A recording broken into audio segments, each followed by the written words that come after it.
Bible ऐसा बताती है इब्राहिम और सारा के पास कोई बच्चा नहीं था। परमेश्वर ने 100 साल की उम्र में इब्राहिम को एक संतान दी जिसका नाम उसने इसहाक रखा। इसहाक का मतलब होता है खुशी, लॉफ। क्या आप इस बात को जानते हैं? जब 99 वर्ष की उम्र में परमेश्वर इब्राहिम के पास आए और कहते हैं कि मैं तुझे अगले साल वसंत ऋतु, ठंडियों में, विंटर में मैं तुझे एक बेटा दूंगा। लिखा है सारा इस बात को सुन के अपने मन में हंस रही थी और परमेश्वर ने उसको देखकर इनरली, क्योंकि वो तो जानता है कि आप क्या कर रहे हो, उसने उसको कहा तू क्यों हंसी? वो बोलती है मैं नहीं हंसी थी। क्या आप इस बात को जानते हो? सारा जब फर्स्ट टाइम हंसी तो वो अविश्वास में हंसी थी। कभी कभी परमेश्वर आपको आपका प्राइड शो करता है। एक व्यक्ति ने कहा मैं इसकी तरह नहीं हूं, मैं दिन में 10वांश देता हूं आमदनी का, मैं व्यभिचार नहीं करता, मैं दुआ करता।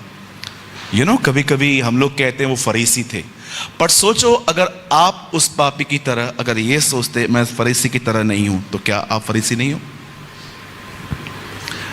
बहुत सारी बार जब वो सारा हंसी अंदर से, तब परमेश्वर ने उसकी हंसी को देखा और उसके बाद परमेश्वर ने कहा सुन तू हंसी, और इस बात को भी ध्यान दे, तेरे को बेटा पैदा होगा तो उसका नाम इसहाक रखना। इसहाक का मतलब होता है हंसना। परमेश्वर उसे यह कह रहा था तू अविश्वास में हंस रही थी ना, आज के बाद तू हमेशा विश्वास में हंसेगी। जब तू अपने बेटे को देखेगी ना तो हंसेगी, बोलेगी बाप रे मैं तो अविश्वास में हंसी थी, पर परमेश्वर ने मेरी हंसी को ही बदल दिया। और इसहाक जब बड़ा हुआ तो वचन कहता है उसकी शादी रिबेका से हुई। और आप इस सब बात को जानते होंगे, रिबेका जब प्रेग्नेंट हुई तो उसके 2 बच्चे थे अंदर। और आप जानते हो इन जो दोनों बच्चे थे, आप सब जानते हो, एक का नाम एसाव और दूसरे का नाम याकूब था। हमने याकूब के लिए पढ़ा यहां पर। अब क्या आप इस बात को जानते हैं? याकूब और एसाव अंदर लड़ते थे। वो उसको लात मारता था, ये इसको लात मारता था। अब मुझे एक सवाल है, क्या पेट में कुछ पड़ा हुआ था जो याकूब चाहता था मुझे मिले और एसाव चाहता था मुझे मिले? कुछ तो पड़ा होगा। क्यों लड़ रहे थे वो आपस में? कभी कभी रिबेका को इतना दर्द होता था, वो कहती थी ये दोनों मुझे मार ही देंगे। दोनों जातियां थी अंदर। क्या आप इस बात को जानते हो? ये इनके ब्लड में था, अंदर ही वो दोनों। याकूब ये चाहता था कि मैं पहले बाहर आऊं। क्या आपको पता है कौन से लोग झगड़ा करते हैं, कौन से लोग फाइट करते हैं? जिनको नंबर 1 आना है, जो चाहते हैं घर पे हम मुखिया बन के रहे, जो चाहते हैं मेरी बन के चले। मैं अपनी कलीसिया के अंदर जो काम मैंने किसको देके रखा है, मैं उस काम में कभी इंटरफेयर नहीं करता हूं। और मैं उनको कहता हूं जो मैं करता हूं उसमें तुम इंटरफेयर मत करो। आपका अलग सेशन है, मेरा अलग सेशन है, डोंट इंटरफेयर। आपको पता है इस दुनिया में सबसे बड़ी प्रॉब्लम कौन क्रिएट करते हैं? जिनको बड़ा बनना है, लेकिन जिनको छोटा बनना है ना, वो प्रॉब्लम्स को दूर करके शांति ले आते हैं। कितने लोग ये बात जानते हैं आप मसीह में क्यों आए? पास्टर बनने के लिए, प्रीचर बनने के लिए। आपको पता है कलीसियाओं में आज 10वां गिफ्ट भी आ गया है वर्शिप का। आज देखिए मसीहत कहां जा रही है। खुदा ने हमें बुलाया है हम छोटे बने, लेकिन हम बड़े बनना चाहते हैं। क्यों बाइबल ऐसा बताती है? क्योंकि वो दोनों लड़ रहे थे। क्यों? क्योंकि याकूब के ब्लड में थी ये बात कि अगर मैं बाहर निकला तो सारे अधिकार मुझे मिल जाएंगे, जैसे बाप के मरने के बाद बेटे को सारे अधिकार मिल जाते हैं घर के, सारी चाबियां उसके पास आ जाती है। वो लड़ रहा था। मैं आपसे पूछना चाहता हूं, मैं नहीं चाहता हूं आप में से कोई यहां पर हाथ उठाए। आज एक सवाल मैं आपसे पूछता हूं, प्लीज इस बात को सीरियसली लेना। मुझे नहीं पता है ये सभाएं फिर कब होंगी, लेकिन मैं आपको एक सवाल देना चाहता हूं। मुझे बताइए, आपकी फैमिली आपकी वजह से ब्लेस्ड है कि आपकी फैमिली आपकी वजह से डिस्टर्ब है? अपने आप से पूछिए। आप अपने घर के अंदर जॉय का रीजन हो कि आप अपने घर के अंदर सिर्फ कंफ्यूजन का रीजन हो? कुछ लोग इतने नेगेटिव होते हैं कि वो अपने नेगेटिव एटीट्यूड को लेके पूरा घर खराब करते हैं। क्यों? बाइबल बताती है कि तिमुथियुस की नानी में जो फेथ था वो उसकी मां में था, और जो उसकी मां में था वो तिमुथियुस में भी था। क्या आप ये बिलीव कर सकते हैं? आज से बहुत साल पहले एक बहन ने अपने घर के अंदर अपना विश्वास अपने बच्चों में इंपार्ट किया था। सोचो, आपका बच्चा बीमार पड़ा, गोली देने से पहले उसको आप बोलते हो 5 मिनट रुक, गोली मत दे, मैं दुआ करती हूँ, खुदा मैं आपका शुक्र करती हूँ मेरे बच्चे के लिए, मैं यीशु के नाम में दुआ मांगती हूँ ये ठीक हो जाए, और 5 मिनट के बाद वो ठीक हो जाता है। क्या आपको पता है आपने अपना फेथ उसे दिया? अब वो भी नेक्स्ट टाइम जब शादी करेगा अपने बच्चों को यही सिखाएगा। आज आपकी फैमिली आपकी वजह से ब्लेस्ड है कि आप अपने घर में अशांति का कारण हो। सोचो, क्यों आपसे एडवाइस ली जाए? क्यों हमें, क्यों इज्जत क्यों चाहिए हमें? मुझे बताइए। मैं एक बार एक कॉन्फ्रेंस में था, पास्टर्स मीटिंग में, मुझे वहां पर बोलने के लिए कहा गया। मैंने पास्टर्स मीटिंग में एक वर्ड शेयर किया। मैंने कहा, जब यीशु को लोगों ने राजा बनाना चाहा तो वो उनके बीच में से भाग गया। मैं आपको बताना चाहता हूं, जहां भी आपको लगता है ना मुझे यहां पर बड़ा बनना है, भाग जाइए वहां से। जितना आप छोटे रहेंगे ना उतना आप परमेश्वर के करीब रहेंगे। याद रखिएगा इस बात को। जितना नीचे जाएंगे, याद रखिए परमेश्वर 2 जगहों पर है। एक जगह पे तो पहुंचना ही मुश्किल है, हो ही नहीं सकता। एक है वो सबसे ऊंचे स्थानों में, और मैं आपको बताना चाहता हूं दूसरा है सबसे निचले स्थानों में। आज से 2000 साल पहले अगर आप प्रभु के किसी भी रसूल से मिलते, किसी चेले से मिलते, किसी डिसाइपल से मिलते और आप उनको बोलते प्लीज प्रे फॉर मी, तो जानते हो आपके ऊपर प्रार्थना क्या करते? प्रभु इसे ऊपर नहीं, प्रभु इसे नीचे ले जा, इसे नीचे ले जा। अगर आप इसलिए नम्र हो ताकि आपकी नम्रता नोटिस की जाए, तो मैं बताना चाहता हूं आप इस हॉल के सबसे घमंडी व्यक्ति हो। अगर आप इसलिए नम्र हो ताकि आपके चर्च में आपका नाम इससे जोड़ा जाए कि ये सबसे ज्यादा नम्र है, तो मैं आपको बताना चाहता हूं आप परमेश्वर से नहीं, आप रेपुटेशन से प्यार करते हो। मैंने कितनों को देखा है, कितनों को वो पवित्र इसलिए नहीं होना चाहते क्योंकि पवित्रता खुदा को पसंद है, पर वो पवित्र इसलिए बनते हैं ताकि वो आगे चल के पास्टर बन सके। This is dissipation. बाइबल नहीं कहती है पवित्र बनो क्योंकि तुम्हें पास्टर बनना है, बाइबल बताती है पवित्र बनो क्योंकि तुम्हारा बुलाने वाला पवित्र है। आज मैं आपसे पूछना चाहता हूं, आप मसीह में आने के बाद डे बाय डे नम्र बनते जा रहे हो कि आप डे बाय डे आपका ज्ञान आपको फुलाता जा रहा है? क्या आप बेइज्जती बर्दाश्त कर लेते हो? जब आपके लिए लोग उल्टा सीधा बात करते हैं कमरों में बैठ के,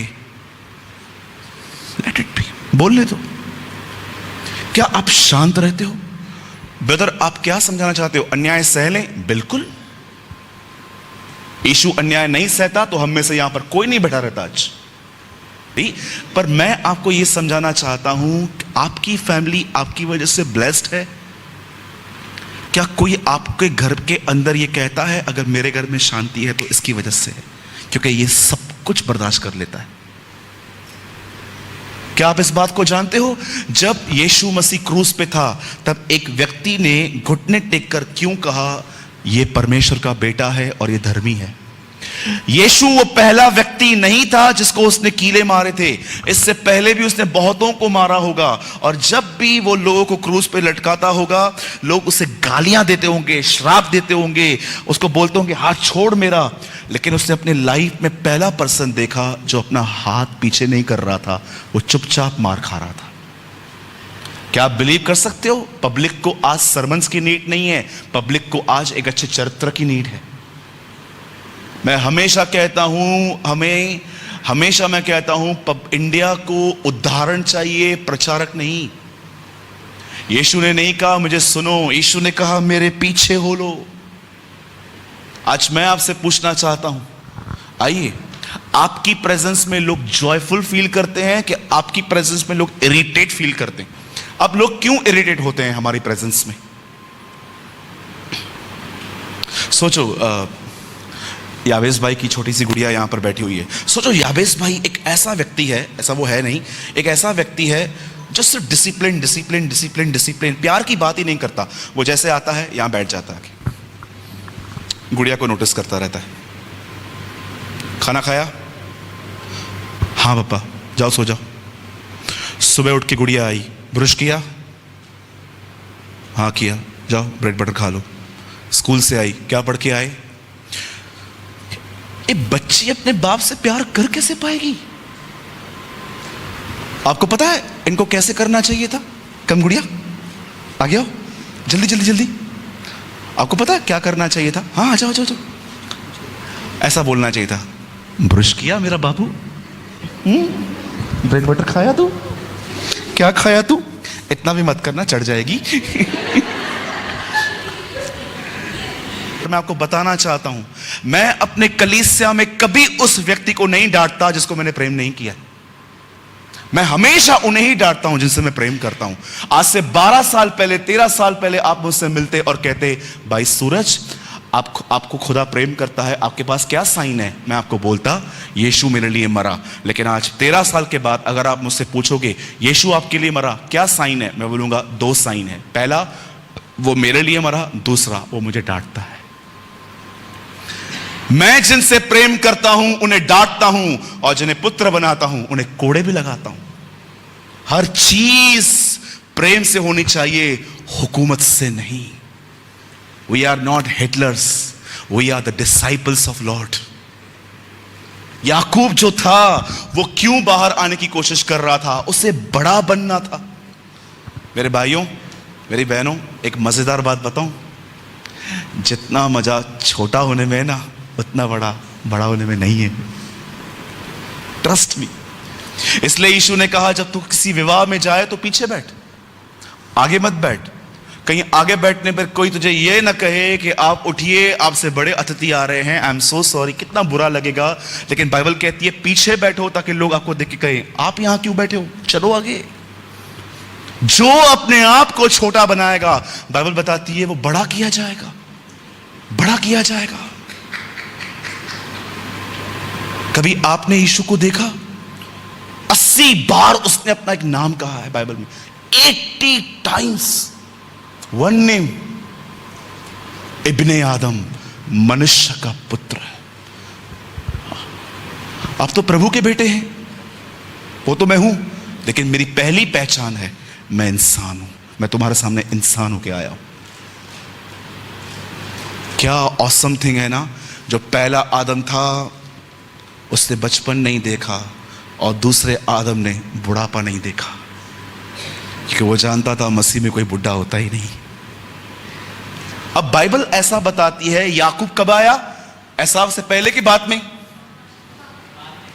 हाँ, बाद में आया ना।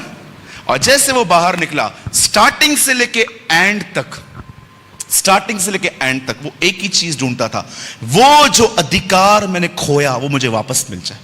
और एक दिन बाइबल ऐसा बताती है, एसाव थका हुआ सा आ रहा था, याकूब कुछ बना रहा था, और एसाव आके उसे कहता है, भाई क्या कुक कर रहा है?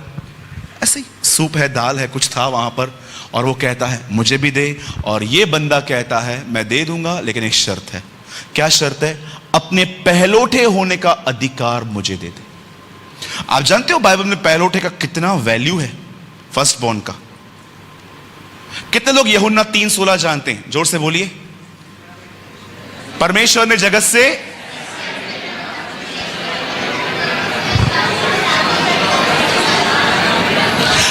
परमेश्वर ने जगत से ऐसा प्रेम रखा कि उसने अपना इकलौता पुत्र दे दिया, ताकि जो कोई उस पर विश्वास करे वह नाश न हो, परंतु अब्दी जिंदगी, अनंत जीवन पाए। क्या आप इस बात को जानते हैं? पूरी बाइबल के अंदर पढ़ लीजिए, जितने भी अध्याय उसमें हैं, यीशु को परमेश्वर का इकलौता बेटा सिर्फ इसी पैसेज में कहा गया है।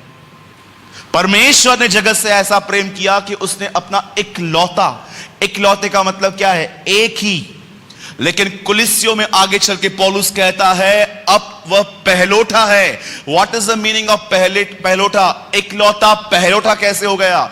इकलौते का मतलब है, रंजन भाई के बहुत साल पहले एक बच्चा था, जब वो लोगों से मिलते थे तो लोग कहते थे ये मेरा इकलौता है। लेकिन जब उनका दूसरा बच्चा पैदा हुआ तो उन्होंने ये नहीं कहा ये इकलौता है, अब उन्होंने कहा ये पहलोठा है।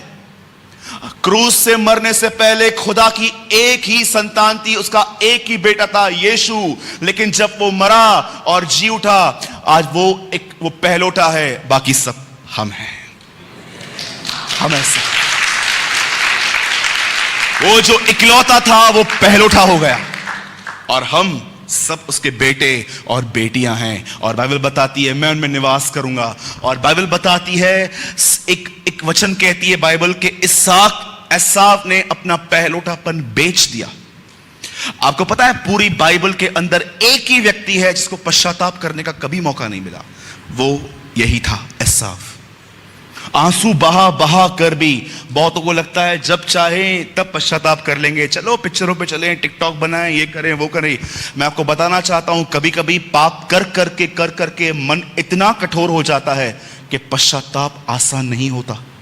पाप कबूल करना बहुत आसान हो जाता है, मन फिराना बहुत कठिन हो जाता है कभी कभी।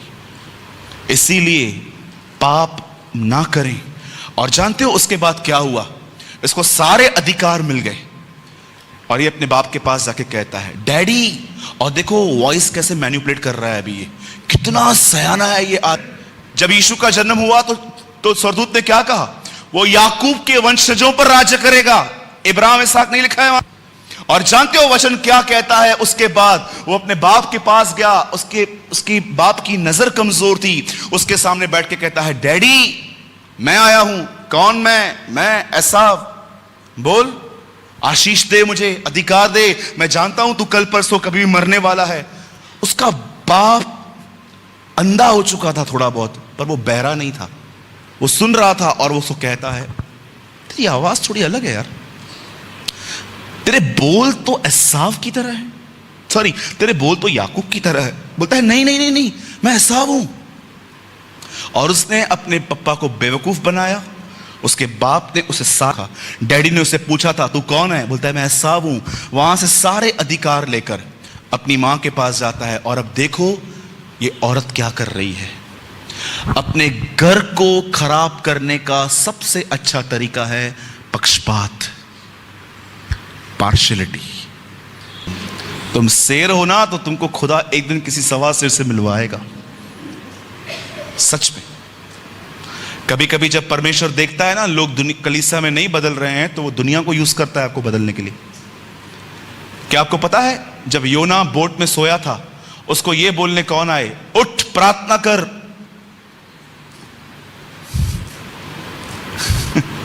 अन्य जाति के लोग। कभी कभी आपको परमेश्वर अविश्वासियों के द्वारा भी डिसिप्लिन सिखा सकता है।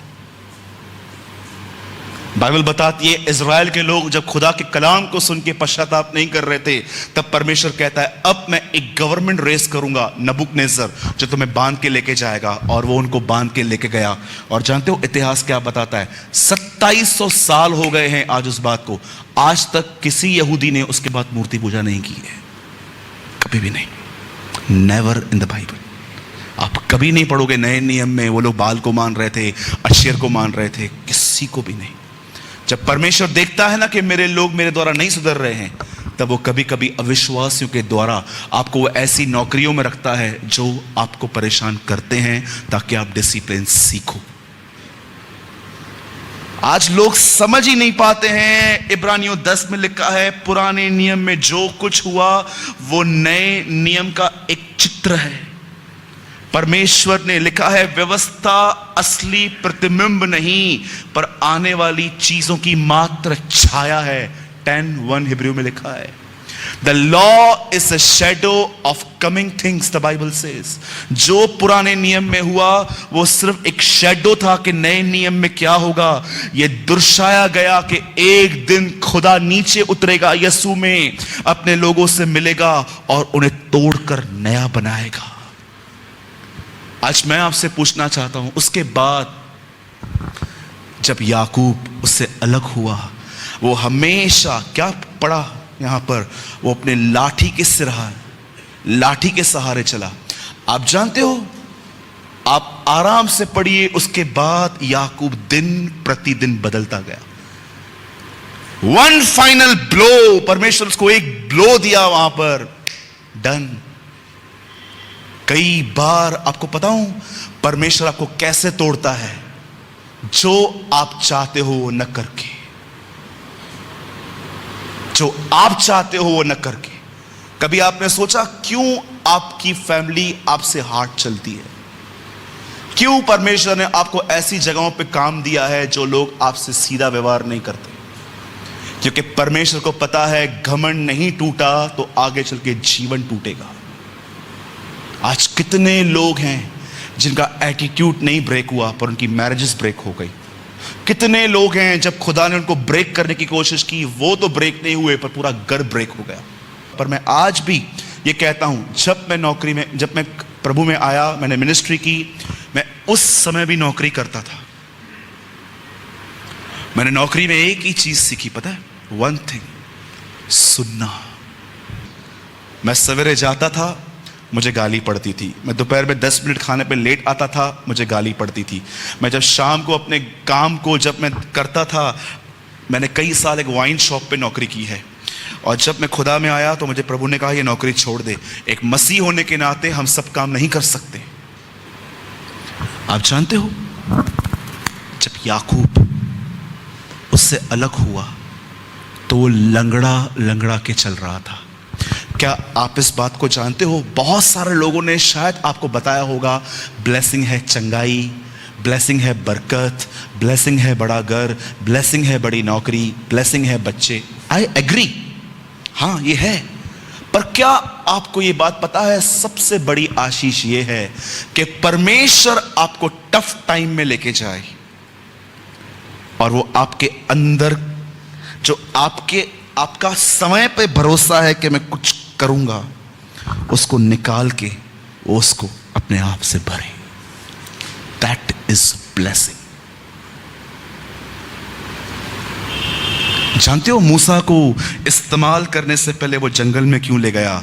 ताकि मूसा के पास जो ताकत थी खुद की कि मैं कुछ हूं, खुदा ने उसकी पूरी निकाल दी और परमेश्वर ने उसे उस पर निर्भर करने वाला व्यक्ति बना दिया। याकूब जब बूढ़ा हुआ, उसकी दोनों बीवियां मर गई। एक तरफ लिया थी, एक तरफ राहेल। इनकी कब्रें पास पास में ही हैं, आप पढ़ना भले। जब वो मरने ही वाला था, जानते हो वो क्या कहता है अपने बच्चों को? इधर आओ। उसके बच्चे आते हैं, जब मैं मरूं मुझे राहेल के पास में नहीं, मुझे लिया के पास में गाड़ देना। अरे आपको प्यार तो राहेल से था, फिर लिया क्यों बोल रहे हो? अंतिम दिनों में याकूब जान गया, राहेल को उसने अपनी ताकत से लिया था, पर लिया उसे खुदा ने दी थी। किस चीजों से आपको प्यार है मुझे बताइए? उन चीजों से जो दुनिया ने आपको दी है कि उन चीजों से जो खुदा ने आपको दी है? और मैं आपको बताना चाहता हूं, इसी याकूब ने अपने मरने से पहले अपने 12 बेटों के लिए भविष्यवाणी की। और जानते हो उसने अपने एक बेटे यहूदा के लिए ऐसा कहा, तो सब भाइयों पे राजदंड लेके राज्य करेगा। क्या आप ये बिलीव कर सकते हो? यीशु यहूदा के गोत्र में से आया था। याकूब ने अंतिम दिनों में यीशु मसीह के विषय में बात की थी। परमेश्वर की विजय क्रूज से शुरू हुई जब उसका बेटा मरा, पर उसकी विजय तब पूरी होगी जब वह अपने बेटे को अपनी कलीसिया के बैठे हुए लोगों के अंदर देख पाएगा। इससे पहले इससे पहले कि लोग यीशु को बादलों पर देखें, उससे पहले लोग यीशु को आपके अंदर देखने चाहिए। आज मैं आपसे पूछना चाहता हूं, कितने लोग निर्णय ले रहे हैं आज कि खुदा जिसको जो बोलना है मुझे बोले, मैं इग्नोर करूंगा। आज मैं आपसे पूछना चाहता हूं और मैं वाइंड अप कर रहा हूं, क्या आप जब आपको खुदा तोड़ता है उसे तोड़ने देते हो? मैं यीशु के नाम से कहता हूं, आज ही आपको घर पे कोई चिल्लाने वाला है। चुपचाप सुन लोगे? दाऊद को एक व्यक्ति ने कहा तू कुत्ता है। युवराज ये सुन के कहता है दाऊद मैं इसको खत्म कर दूं। दाऊद कहता है मत मारना, यहोवा ने इसे अलाउ किया है मुझे श्राप देने के लिए। कभी कभी परमेश्वर आपके घमंड को तोड़ने के लिए आपको ऐसी जगहों पे रखता है जहां पर आप टूटो, जीरो बनो और उस पर निर्भर रहना सीखो। चलिए एक सवाल का उत्तर दीजिए और उसके बाद हम खड़े हो जाएंगे। आप जानते हो इस दुनिया में डिस्टर्ब कौन है? परेशान लोग कौन है? सिर्फ वही लोग जो स्वयं पर निर्भर हैं। बच्चों की शादी मुझे करवानी है, चर्च बिल्ड मुझे करना है, इसका पैसा मुझे देना है, ये चीज़ मुझे करनी है, ये चीज़ मुझे करनी है। जो लोग सेल्फ डिपेंडेंट हैं, जो एक घमंड का साइन है कि सब मुझे ही करना है, ये सब दुखी हैं। लेकिन सोचो उन लोगों के बारे में जो परमेश्वर पर डिपेंड हैं, जो जानते हैं कि खुदा मेरे बच्चों की शादी करवाएगा, खुदा मेरी कलीसिया को बनाएगा, खुदा मुझे चंगा करेगा। आप देखो ये हैप्पी हैं। परमेश्वर सेल्फ डिपेंडेंट और उसकी डिपेंडेंसी के बीच में जो चीज़ है जो आप हो, खुदा उसे हटाने की कोशिश करता है ताकि आप जीरो पर आओ और उस पर निर्भर रहना सीखो। ऐसी सभाएं रोज नहीं होती है। आज जो आपने सुना है वो ये है, खुदा के हाथ में पड़ो। जब भी वो किसी लोगों के द्वारा आपको तोड़ता है, अगर आपकी सास के द्वारा, बहू के द्वारा, पति के द्वारा, बच्चों के द्वारा, बॉस के द्वारा, चुप रहो, मत बोलो कुछ भी। अगर आप गलत हो माफ़ी मांगो और आप सही हो तो घबराने की ज़रूरत ही नहीं है, खुदा बात करेगा। Lord will speak. सरेंडर करो अपने आप को, प्रभु को बोलो प्रभु मैंने बहुत बैक आंसर दिए, बहुत लड़ाइयाँ की, अपने ताकत से चीज़ों को ठीक करने की कोशिश की। Today I quit. आज मैं आपके सामने हूँ, मैं अय्यूब की तरह कहता हूँ my mouth is shut and face on the dust. मैं अपने मुंह को मिट्टी में रखता हूँ और अपने आप को चुप करवाता हूँ और मैं आप पे निर्भर रहूँगा। आप किससे नहीं बदल सकते हो। न मैं याबेस भाई को बदल सकता हूँ, न याबेस मुझे बदल सकते हैं। याद रखना आप किससे नहीं बदल सकते हो। जब आप किसी को बदलने की कोशिश करते हो ना, याद रखना आप पानी को दाखरस बनाने की कोशिश कर रहे हो, जो आपका नहीं यीशु का काम है। अगर आप परमेश्वर के करीब जाओ, वो आपको बदलेगा और आपके बदलाव को देखकर दूसरे बदलेंगे। किसी को बदलने की कोशिश मत करो, आप किससे नहीं बदल सकते। यीशु ने कहा तुम एक सफेद बाल को काला और काले को सफेद तक नहीं कर सकते, तुम नहीं कर सकते। आइए आंखों को बंद करें।